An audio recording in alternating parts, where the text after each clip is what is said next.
Hello, hi, my dear students. So, from the first chapter of political science, political theory. So, ఇక్కడ ఈ political theory అనే chapter I think it is finished yesterday. So, hence I am giving some important questions from that chapter. So, first of all, let us look into the details. So, as for our question paper format, there are two sections like long answer questions and as well as short answer questions.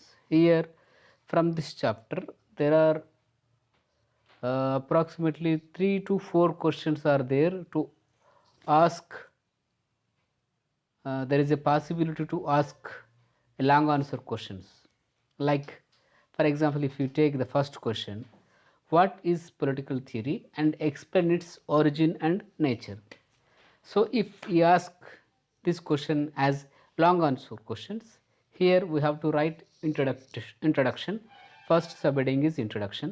So, introduction part we have to give what is political theory. So, what is political and what is political theory and how the political theories originated. Hmm? And the meanings, first of all, the introduction part and the meaning of political theory and the definitions of political theory. So, keep in mind, first subheading is introduction about political science and with include to political theory. So, the second introduction subheading is the meaning of political theory, and the subheading third is the definitions of political theory, and the fourth subheading is the origin of political theory. So within the origin of political theory, again there is three subdivisions are there, like classical political theory, medieval political theory and modern political theory. And the modern political theory, if you observe in micro level, it's again divided into two: modern political theory and contemporary political theory. Like these, the origin of political theories again need to write subheadings, and the final subheading is fourth one is the nature of political theory. Here the nature also we have to give again three subheadings, like the political science is uh, it is considering as a history, and it is considering as a philosophy, and it is considering as a science. So like this, there are again subheadings are there. So these are the things we need to write in detail. And last, it is very important to write exclusively in social sciences the conclusion. So conclude చేయాల్సి ఉంటుంది ఖచ్చితంగా questions introduction పార్ట్ను. And అంటే ఇక్కడ కంక్లూజన్లో నువ్వు కొత్తగా రాయాల్సింది ఏం లేదు. ఇంట్రడక్షన్లో చెప్పినటువంటి ఒక అంశాన్ని, మిడిల్లో చెప్పినటువంటి ఒక అంశాన్ని, ఈ అంశాలు కలిగి ఉన్నది, even though it is important అనే విషయాన్ని కంక్లూడ్ చేయాలంటే చెప్పే విధానం, కంక్లూడ్ చేసే విధానం ఉంటుందన్నమాట. సో అట్లా these questions are very important. So andukane I am giving an explanation about the questions. And if we come to second question, define political theory and explain or elaborate its nature and significance.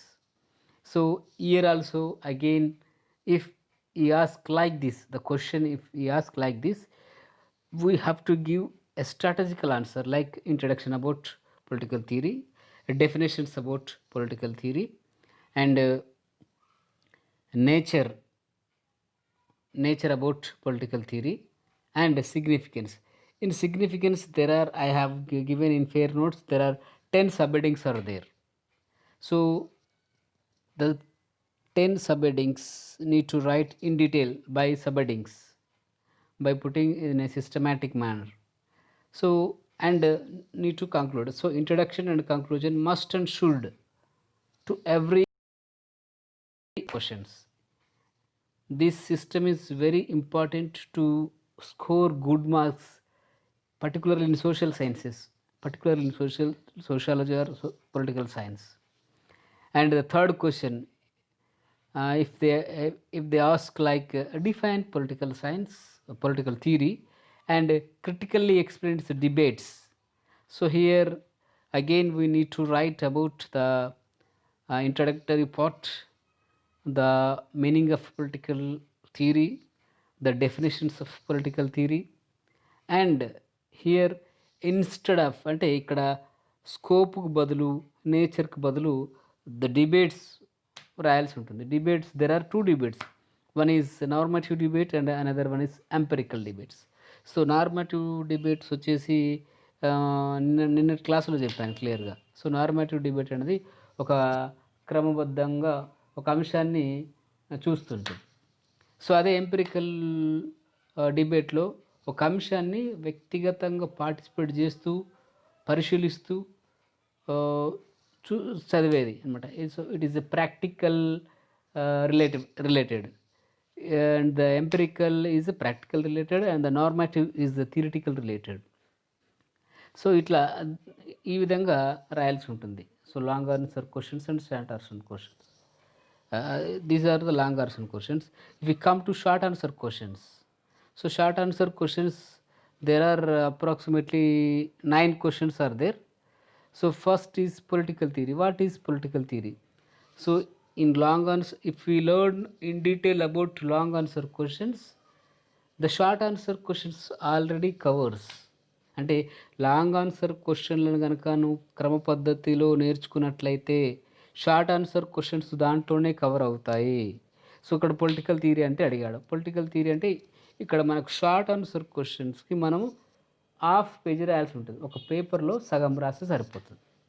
అంటే ఒక ఒక page ఉంటుంది కదా, ఆ పేజీలో సగం రాస్తే మనకు షార్ట్ ఆన్సర్ సరిపోతుంది. దానికి 4 మార్కులు వెయిటేజ్ దానికి. So that much of answer is answer. అంటే పొలిటికల్ థియరీ అంటే ఏంది?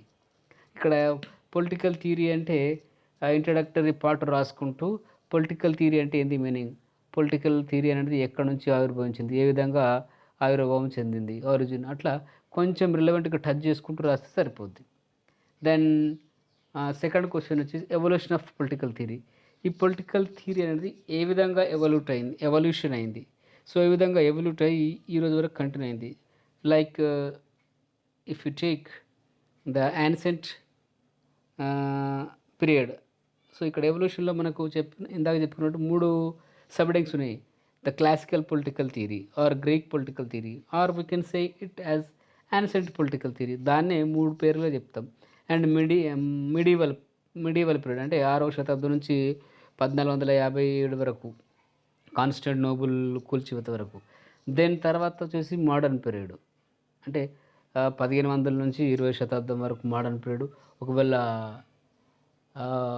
మైక్రో లెవెల్ తీసుకుంటే, మైక్రో లెవెల్ ఇంకా చాలా దగ్గరగా అబ్జర్వేషన్ చేస్తే ఆ మోడర్న్ పీరియడ్ కూడా 2 పీరియడ్లుగా చేశారు. ఒకటి మోడర్న్ పీరియడ్, ఒకటి కాంటెంపరీ పీరియడ్ అంటే వర్తమానం ఇప్పుడు ఉన్నటువంటి ఈ రోజు వరకు. సో ఆ విధంగా ఇక్కడ ఈ ఆన్సర్ రాయాల్సి ఉంటుంది. దెన్ థర్డ్ క్వశ్చన్ వచ్చేసి గ్రీక్ పొలిటికల్ థియరీ. అంటే ఇక్కడ Greek political theory evolution of political థియరీలో ఉన్నటువంటి ఒక హెడ్డింగ్ మాత్రమే. అంటే Greek political theory or ancient political theory or we can say as a classical political theory. So ఇక్కడ ఏ విధంగా ఈ యొక్క పొలిటికల్ థియరీ ఎమర్జ్ అయింది, అరిస్టాటిల్స్, సోక్రటీస్, ప్లేటో వంటి వాళ్ళు, పైథాగరస్ లాంటి వాళ్ళు ఏ విధంగా పొలిటికల్ థియరీని డెవలప్ చేయడానికి కృషి చేశారు. So ideal state, Plato's ideal state ఉంది. అరిస్టాటిల్స్ క్లాసిఫికేషన్ ఆఫ్ గవర్నమెంట్ థియరీ ఉంది. సో ప్లేటోస్ ఫిలాసఫర్ కింగ్ ఉంది. సో తర్వాత అరిస్టాటిల్స్ బెస్ట్ ఐడియల్ స్టేట్. ఈ విధంగా రకరకాల కాన్సెప్ట్లు వాళ్ళు చెప్పడం జరిగింది. ఆ కాన్సెప్ట్లను టచ్ చేసుకుంటూ ఆన్సర్ను షార్ట్గా బ్రీఫ్గా రాస్తే సరిపోతుంది. Then modern political theory. ఇక్కడ మోడర్న్ పొలిటికల్ థియరీలో మనకు సోషల్ కాంట్రాక్ట్ థియరీస్ ఉన్నాయి.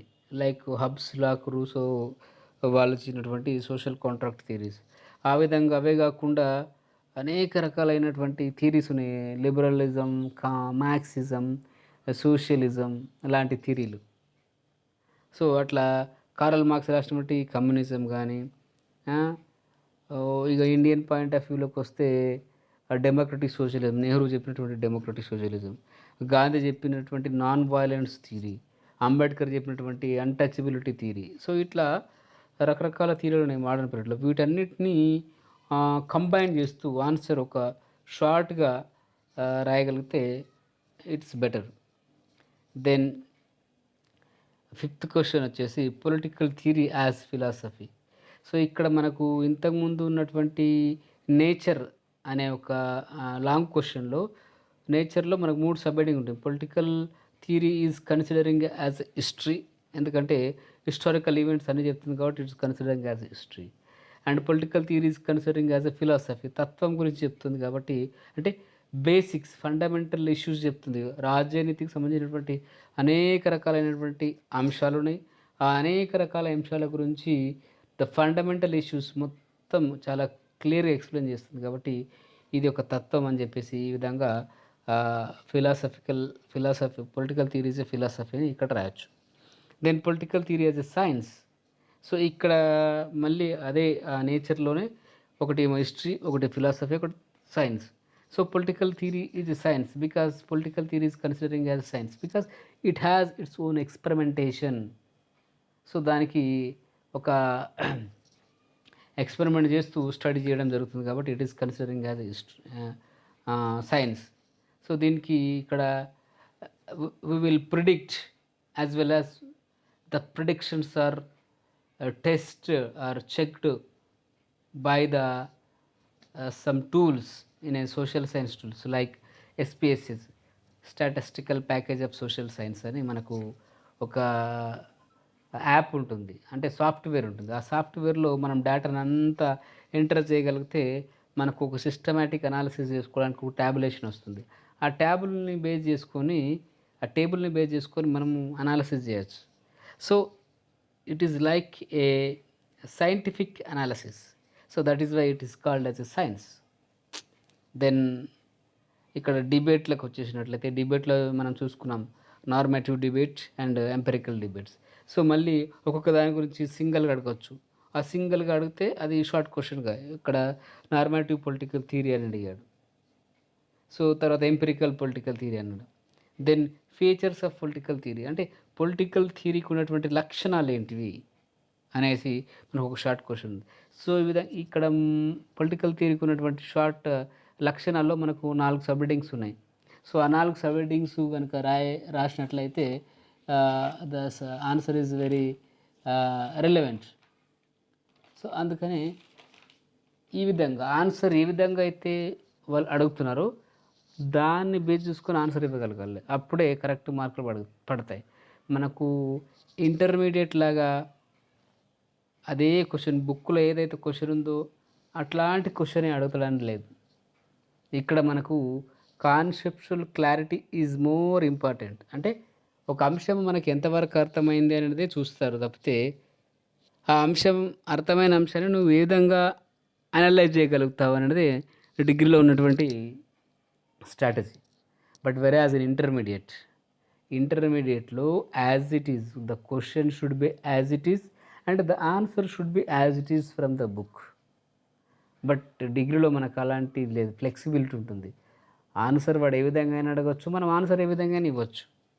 రిలవెంట్ అక్కడ ఉన్నటువంటి పదాలు మాత్రం వాడాలని లేదు.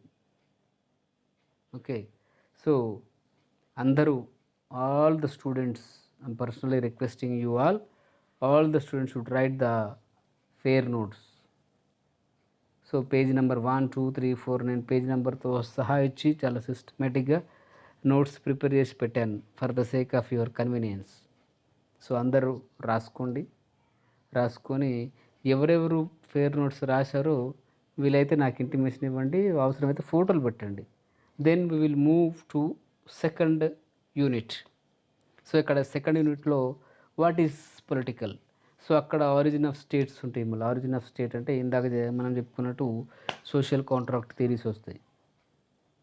Social contract theory and force theory, historical evolution theory, patriarchal theory, matriarchal theory. So ఇట్లా రకరకాల థియరీస్ ఉన్నాయి మనకు. అంటే సమాజం స్టేట్ ఆఫ్ ఆరిజిన్కు అంటే రాజ్యావతరణ సిద్ధాంతాలు అంటారు వీటిని. రాజ్యం ఏ విధంగా అవుతుందని చెప్పడానికి there are various theories explained by various political philosophers. So let us discuss in detail about in second unit. So first you have to get clarity about the first unit. Okay, if anybody have any queries or questions or any problem, please bring to my notice and I'll try to solve it. Okay, bye, take care.